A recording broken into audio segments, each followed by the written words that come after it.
Hey fam, I want you to like, share, and subscribe to our YouTube channel, youtube.com/Roland S. Martin. And don't forget to turn on your notifications. Monday night was the Miami Heat Dwyane Wade's last home game. In typical D. Wade form, he scored 30 points off the bench. Now he's retiring after this season, and the send-offs around the league have been many and heartfelt. But this one video from Budweiser focuses on the man off the court and has drawn millions of views and even more tears. Take a look.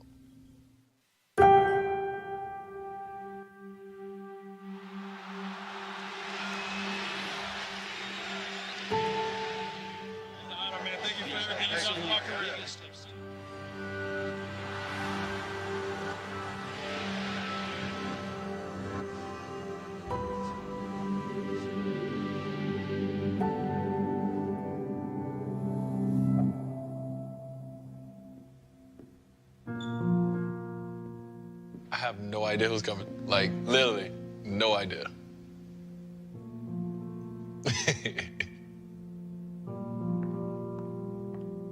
Hello. Hi, Dwyane. Hello. Hello. How you doing, brother? Pretty good, and yourself? It's been about 12 years since I last seen you. I come from an area where not too many people make it. It was always my dream that I'd get the chance to go to college, but we just didn't have the money. You mean so much to us, and my brother Joaquin loved you from the beginning. He passed away in Parkland on February 14th. He was one of the 17 victims. 10 days before Christmas, our house burned down and we lost everything. It was one of the lowest points in my life.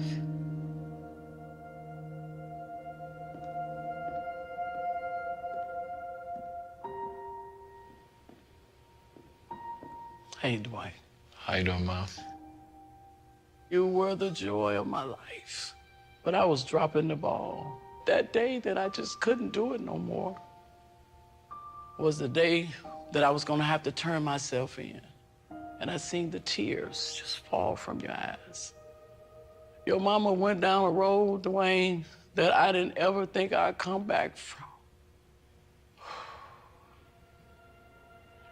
But on that road, I noticed you kept showing up. And you'll come and see about me. And Dwyane, because you believe in me. When I got out of prison, I was a different woman. We received a phone call. Would you mind if Dwyane Wade take you and the family on a shopping spree? It just meant the world to me that you were there for us at this time. Thank you. You became our hero. A lot of the words that you said hit a spark and kind of changed where I was going. Without you and your full tuition scholarship, none of this would have been possible. You're not Wade, the basketball player, the legend. You're the human being that took the time and on his own wrote my brother's name on his shoe, and you cared. When you bought your mama that church, you don't even understand the lives that you changed. So I don't have a jersey, but I brought you this. I don't have a jersey to trade with you, but I definitely have this, the blazer that I wore to my first job interview. My cap and gown from graduation. This is important because Joaquin wore this in his last championship. My family wanted you to have it. Please don't forget my brother, Joaquin. Having you as a role model has made all the difference. One of the special robes that you gave me, purple symbolized royalty, and you are royal in everybody's life that you've touched. You completely changed the course of my life. I know my brother is with you always. It wouldn't have been possible to be here if it wasn't for you. I am more proud of the man you have become than the basketball player. You are bigger than basketball.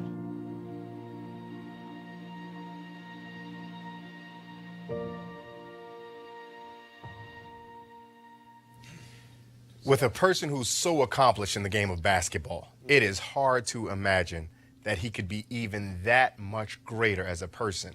The thing that struck me so much about that particular clip was that it were so many different and unique ways that he reached out into people's lives. Tons of athletes have foundations. They may hand out turkeys at Thanksgiving. They may do things like that, a couple of gifts at Christmas, just something that they can do. Sometimes even just to use it as a tax write-off, to be completely honest.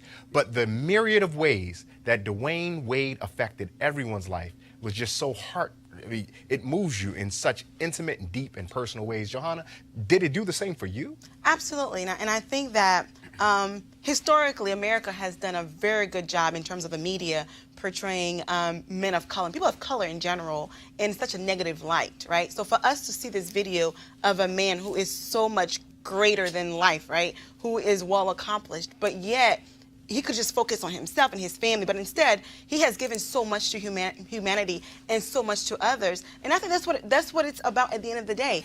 I don't care how much money you've made, how many degrees that you've attained. The question to you is, what have you done to make the lives of other people better? And Dwyane Wade has done that. He has made an impact in the lives of millions of people all across the globe. Kelly. I mean, it shows you just how holistic he is. He's not just a basketball player. He's not just a celebrity. He's a well-rounded human being, a compassionate human being who not only takes the time for strangers, but you saw his mother in there, his family. I also saw over the weekend his son came out as gay. You know, I think his son's maybe like 11 or so. That's a very hard thing to do for anybody, let alone a young black man, black boy, frankly, at the age of 11, right? And we still have this stigma in our culture, not just black culture, but the culture at large, where we don't necessarily trust what our children say when it comes to their own sexuality, right?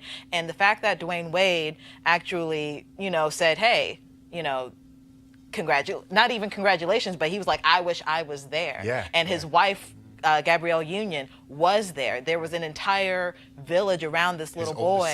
His oldest son was there. His stepmom was there. Everybody was there supporting this little boy. And that's what we should be doing for everybody. Absolutely. Scott, when you see that, you talked to us while we were watching the video, that, man, you're going to hold the tears because you've already let him out when you saw that. That's right. But when you saw it the first time, what ran through your mind?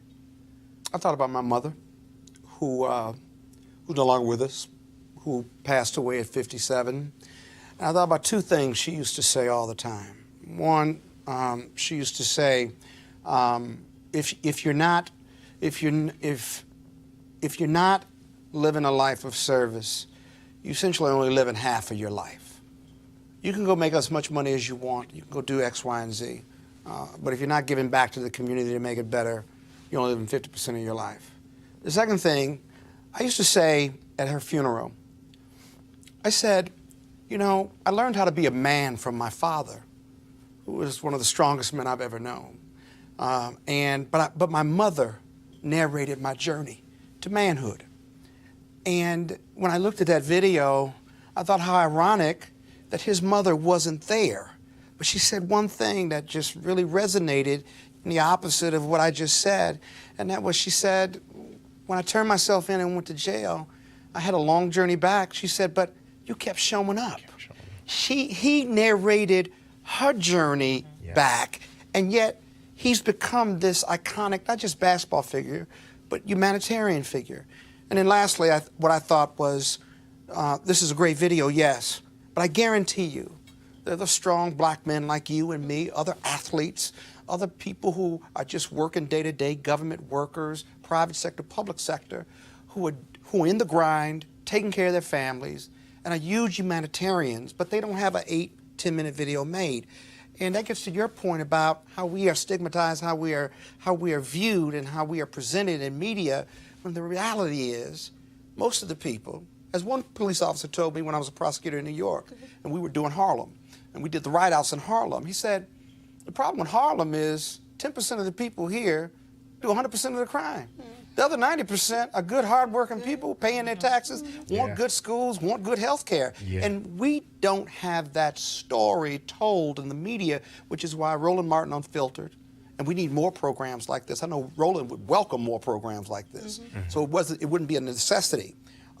We need more programs like that because our stories need to be demystified, but also they need to be told in powerful and heroic ways. That's wonderfully put. That's very well said. And we're going to leave the conversation and ostensibly our show there. All right, folks, back to our Roland Martin Unfiltered video in just one moment. Calling all HBCU alumni. That's me, Scott. I know you're one as well. Yeah, all the HBCU alumni in the house. Yeah, we deep in here today. Calling all the HBCU alumni, students, and leaders. Enter the Ford Motor Company HBCU Mobility Challenge and win $25,000 for your school. Building on their long-term support of HBCUs, Ford is looking to improve mobility in HBCU communities through innovative solutions. The winning program will receive a grant of up to $25,000 to implement their proposal. The deadline to apply has been extended to April 15th, 2019, tax day. Get the Ford application in and your taxes at the same time. Go to fgb.life. Again, F as in Frank, G as in girl, B as in boy, .life for more info. And to apply, Ford goes further in our community. Now back to your Roland Martin Unfiltered video.